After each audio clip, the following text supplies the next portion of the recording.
we've talked about this idea of a metabolic pathway. One thing leads to another. One thing produces a product that feeds into the next. This is the heart of cell respiration.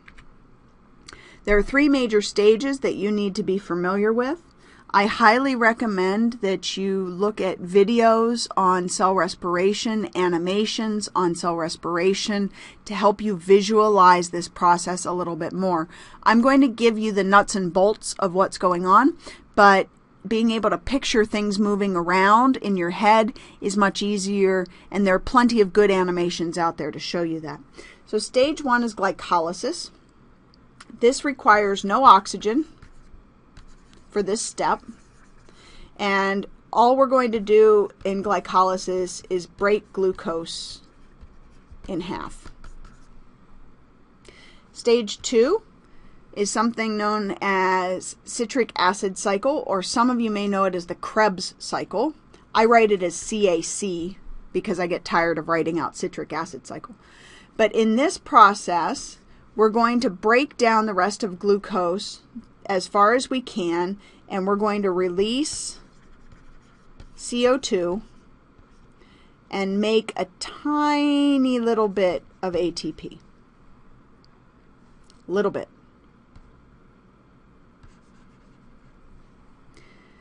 In this process, the major contributor to this cycle and to this entire cellular respiration process is the citric acid cycle makes very high numbers of NADH and a second carrier known as FADH2. These are electron carriers, remember? And the whole idea with citric acid cycle is it makes a whole lot, or fuels a whole lot of these electron carriers that can then go down to the electron transport chain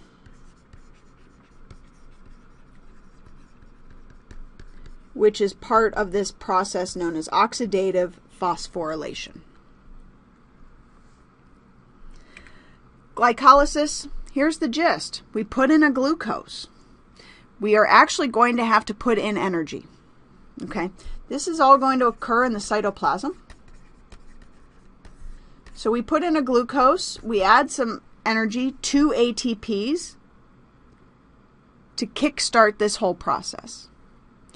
We're then going to actually form in this process 2 molecules known as pyruvate. So you've got to follow the bouncing carbons here.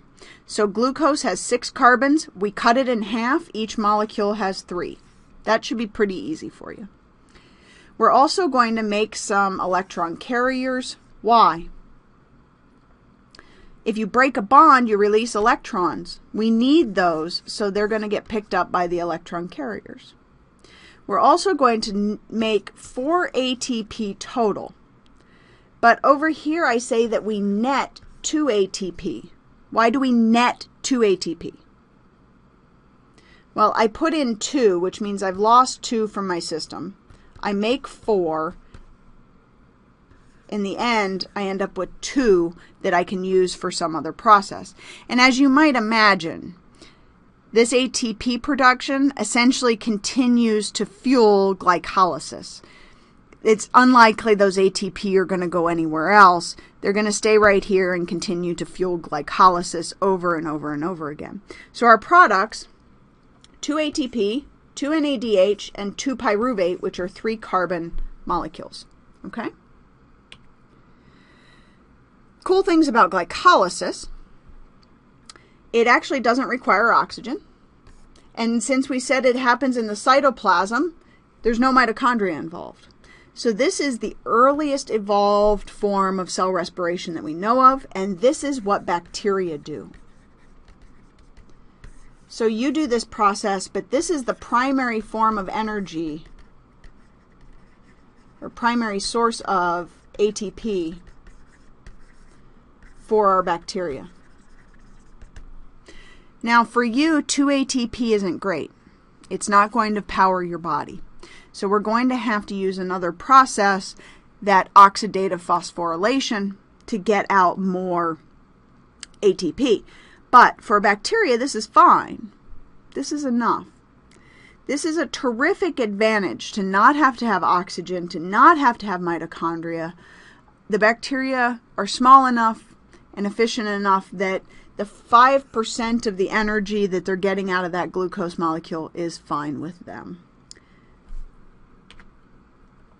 The citric acid or Krebs cycle, as we mentioned, it's actually going to input something known as acetyl-CoA. Now, the problem is we haven't made acetyl-CoA yet. Okay? So, where did this come from? I told you we ended glycolysis with pyruvate, a 3-carbon chain. So pyruvate is literally 3 carbons. How did we get to, this is a carbon and this is a carbon, how did we get to this 2-carbon CoA thing? This is something that many people refer to as pyruvate grooming. And this actually occurs as the carbon molecules are moving into the mitochondria. So this citric acid cycle is actually all going to occur inside the mitochondria.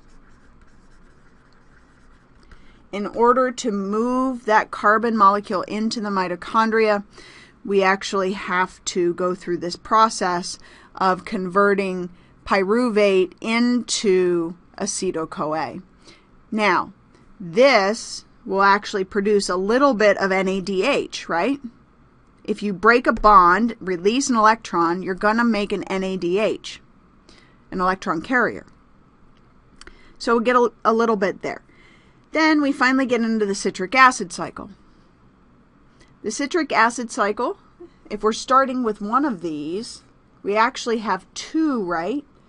So we start with glucose, which is 6 carbons. We went to pyruvate, but we went to 2-pyruvate, and now we go to 2-acetyl-CoA, which means we're going to do the citric acid cycle twice per glucose. Does that make sense? You've got to follow the bouncing carbons and the bouncing electrons. Okay, so that's why we have here 2 carbon dioxides are being given off. You're breaking down those last 2 carbons from the glucose on one of these pyruvate derivatives. But we're going to do this twice. So every one of these numbers that you see here is actually times 2 if you want to talk about total glucose contributions. Okay? And you see we make 1 lowly ATP per acetyl-CoA, or we make 2 per glucose. This is not terrific. Again, these are not big numbers. We're going to need more than this. All right, so we've got to look at this generation of NADH and FADH2, the electron carriers, as being really the most important part of this entire cycle. The last step is known as oxidative phosphorylation. So what does it mean to oxidate something? Take away electrons. So you're going to take away electrons that were carried by the electron carriers. You're going to take their electrons now, and you're going to use them in the electron transport chain and power something known as chemiosmosis. So chemio is chemical, okay? Bonds in particular is what we're looking at. Osmosis, we already talked about osmosis. We talked about it with water. I'm looking more now at diffusion. Okay? So let's figure out how this part works. We need to put in oxygen. This process will actually make water in the end. So we have to have plenty of oxygen to do that. We need our electron carriers.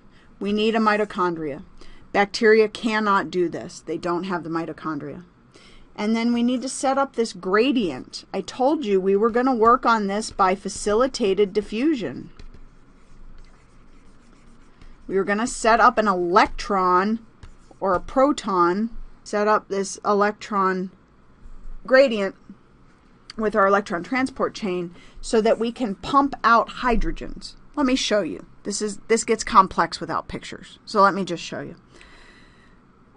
We need to focus on the oxidative part, which is taking away electrons. We need to focus on the phosphorylation part, which is taking ADP, giving it a phosphate, and making ATP.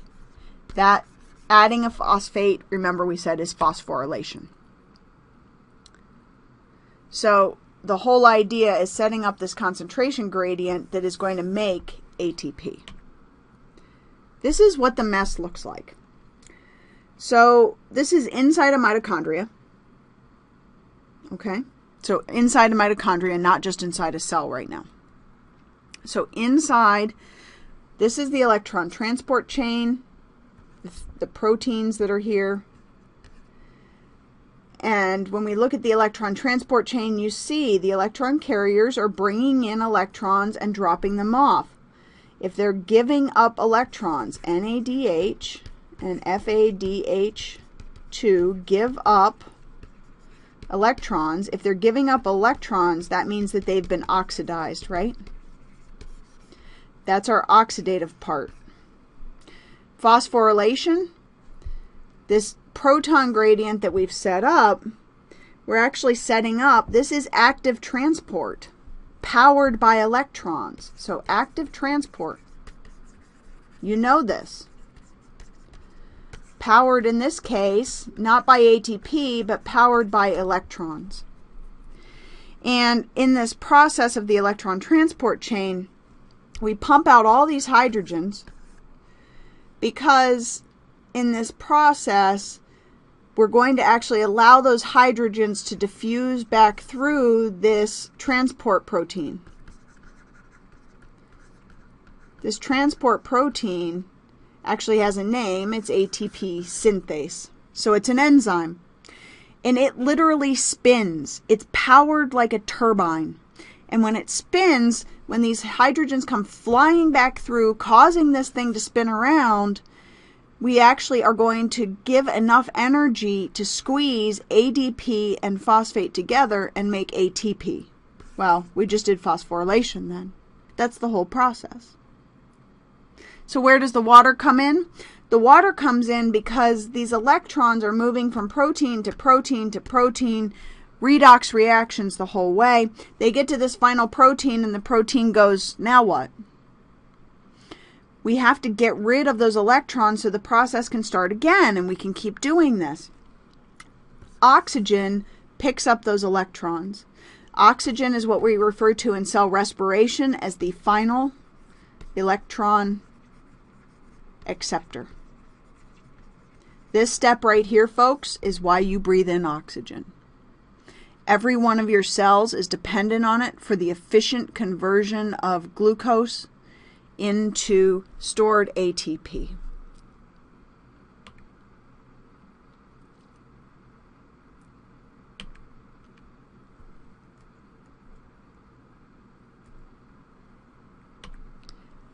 So in cell respiration, with all of the processes of glycolysis, citric acid cycle, and oxidative phosphorylation, you yield on average 32 to 40 ATP, which makes you anywhere up to 40% efficient in that storage of potential energy.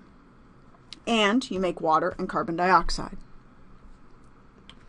This is a great review diagram for you. This is where everything moves around and where things are coming in and going out.